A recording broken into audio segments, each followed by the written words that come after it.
Hello, football fans, and welcome back to another video where I talk about the NFL. And free agency kicked off, and whenever I visited NFL.com just a little while ago, I was surprised.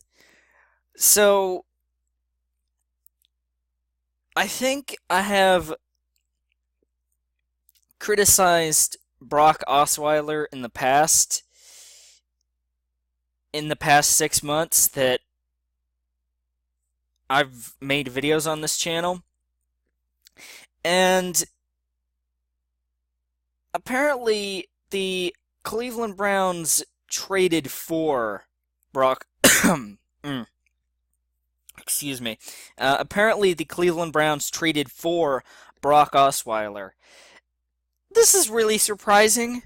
I didn't think the Browns would go down this road. And that's a little bit ridiculous, right? And if you think it's a little bit stupid, then just hold on. It'll get even more stupid. So, from what I've been hearing, the Cleveland Browns are planning on releasing Brock Osweiler after they've already traded for him. And if they do release Brock Osweiler, then what essentially happens is that they gave the Houston Texans a second-round draft pick. They just essentially did that. I guess the Cleveland Browns were trying to end the Houston Texans' misery with trading for Brock Osweiler. They're like, you're in too much pain over there. Let's just get him out of your hands. Let's just trade for him. We'll even throw in a second-round pick just to take him out of your misery. I mean, it's very Browns-esque, but, that's just so dumb. It's just about as... I can't tell... Well, I can't decide which one's more stupid. The Dawes Act or this. So, in case you don't know what the Dawes Act is, I studied it in the last chapter in history class, and that is after World War I, America, which I lived there, so America had an economic boom, the Roaring Twenties, the Jazz Age, all that. And Calvin Coolidge was the president, right? This is the president before Hoover, okay? So, also known as Silent Cal, So, he really wanted the war debts from Britain, right? But Britain could not afford to pay the U.S., us. Well, it's not politically correct to say us, but who cares? Okay, America, okay? And everyone but America was dealing with their own depression because of war. And since Europe, well, England, I can think of, did not have the money, so they pressured Germany for the money, and Germany did not have it, so the Dawes Act was in place, and Calvin Coolidge in America paid Germany some money so that they could pay England, so that they could pay us back. So our money went in a circle. And that's just... Every time the teacher would bring that up, I would think, that's just stupid. Every time she would bring up the Dawes Act and all that stuff, I'd think, man, that's so stupid. And that's essentially what this deal is. Sure, if the Browns keep Brock Osweiler, then it's not as stupid.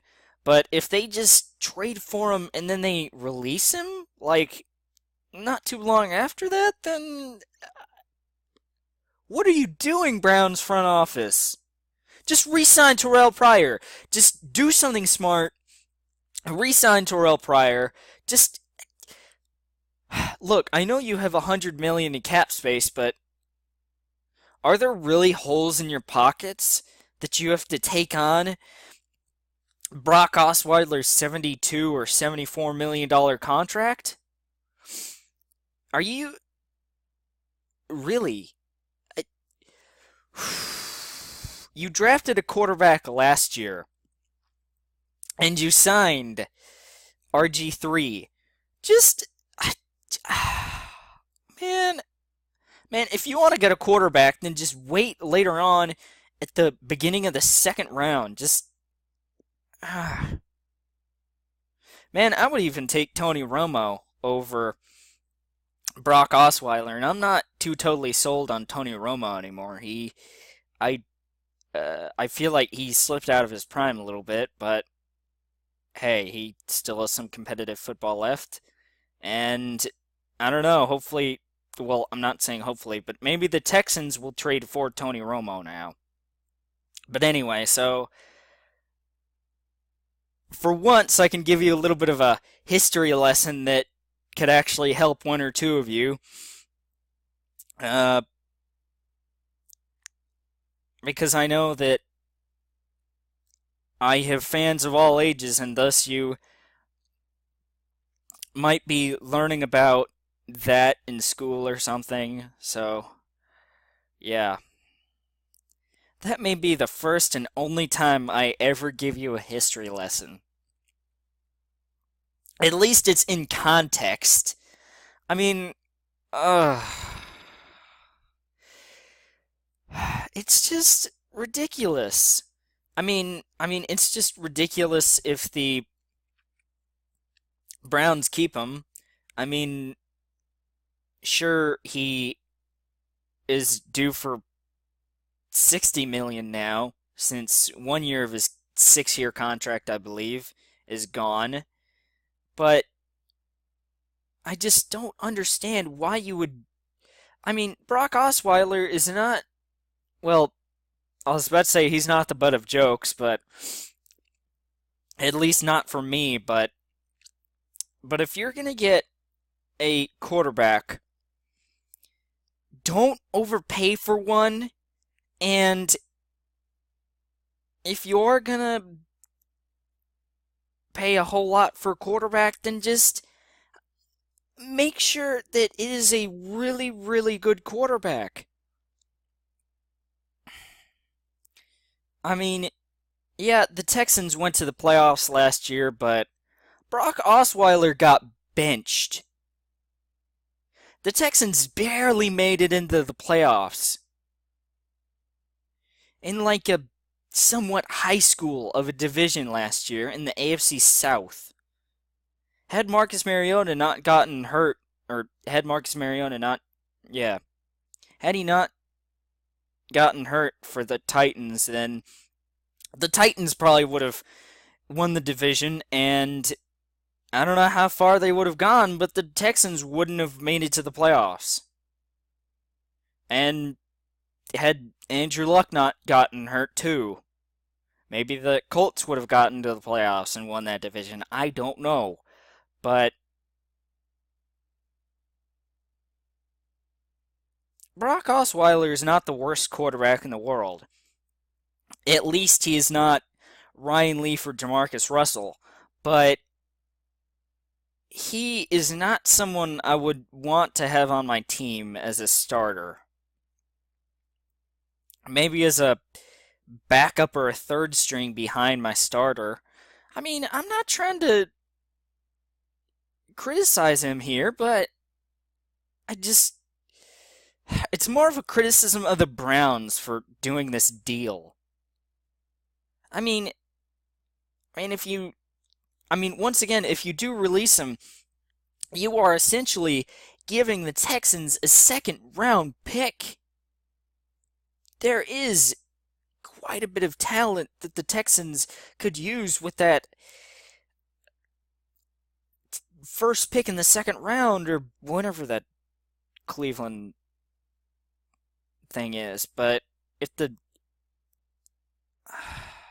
but a second rounder shows that the Browns wanted him badly, or not as bad as giving the Texans a first round pick. No, they would not give the Texans one of their two first round picks, as they have two from the Carson Wentz or from the trade with Philadelphia last draft that turned into the Eagles getting Carson Wentz. The Eagles got Alshon Jeffrey, which is really good for them, by the way. But anyway, so it's just I don't understand. Is this why so many general managers and coaches are fired from the Browns? I I just don't understand. I don't understand. Why would you pay so much for a quarterback whenever you can get a cheaper quarterback? Whenever you can get a better quarterback for cheap or for cheaper. I don't understand. You could get a better quarterback in Tony Romo for cheaper than that. I mean, goodness sakes. You could even draft a quarterback for cheaper than that. I mean, yeah, sure, the quarterback might be a Ryan Leaf or a Jamarcus Russell bust, but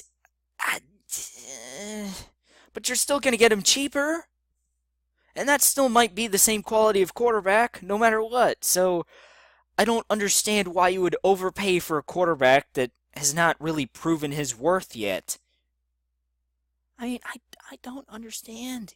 He technically did not even lead the Texans to the playoffs. And he barely won it, and just as I said, in a weak division last year. Goodness sakes. The annual Browns just quarterback turnover. If it's not the head coach, it's the quarterback that changes every year. And if neither happens, then then you've got a domino effect the next year, like new GM, new coach, new quarterback, or two. Uh, just, I don't know.